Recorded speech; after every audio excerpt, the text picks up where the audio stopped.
অসমৰ বিভিন্ন প্ৰান্তৰ প্ৰায় 1500 খেলুৱৈ উপস্থিত হ'লহি লখিমপুৰত।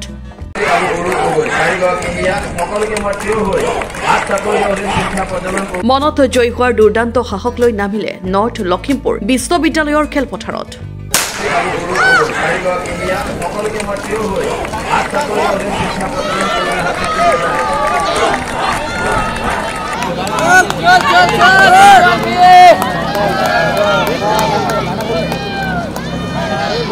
খেলুৱৈসকলৰ কোনোৱে যদি অংশ লৈছে দৌৰত, কোনোৱে অংশ ল'লে লং জাম্প, ডিছকাছ আদিত।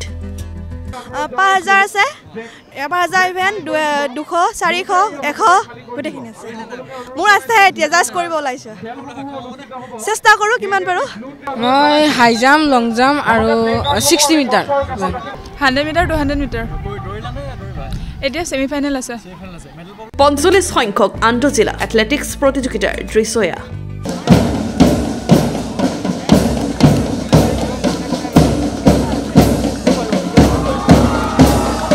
তিনিদিনীয়াকৈ অনুষ্ঠিত হোৱা এই এথলেটিক্স প্ৰতিযোগিতাৰ আজি উদ্বোধন কৰে বিধায়ক মানৱ ডেকাই।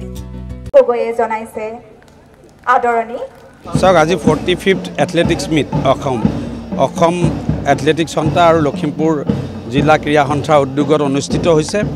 আমাৰ আৰম্ভণিতে 1000 মানৰ লিষ্ট আহিছিলে, কিন্তু পিছত 1500 মানৰ ইয়াতে এথলেট উপস্থিত হ'ল। আমি খুব সুন্দৰকৈ কৰিবলৈ চেষ্টা কৰিছোঁ, কিন্তু আমি লখিমপুৰৰ নিচিনা জেগাত এনেকুৱা ইভেণ্ট আগতে কেতিয়াও হোৱা নাই। প্ৰথমবাৰ হোৱাৰ কাৰণে ক'ৰবাত অলপ চলপ কীৰ্তি বিচ্যুতি থাকিও গৈছে।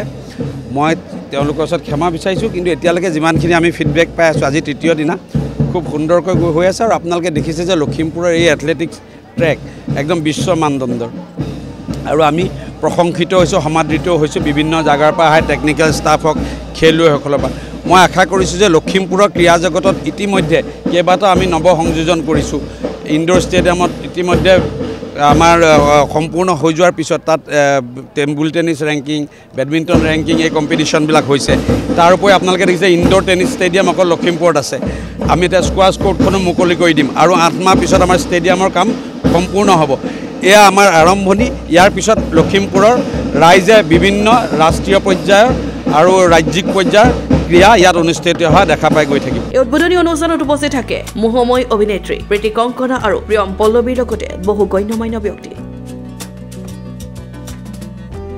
এই 45 সংখ্যক আন্তঃজিলা এথলেটিক্স প্ৰতিযোগিতাখন অনুষ্ঠিত হৈছে। ইয়াত প্ৰায় 27টা ইভেণ্ট 4টা বৰ্গত 14 বছৰ অনুৰ্ধ, 16 বছৰ, 18 বছৰ, 20 বছৰ আৰু ছিনিয়ৰ শাখাত অনুষ্ঠিত হৈছে।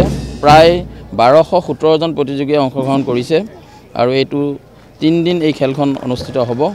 Bureau report, Lakhimpur today.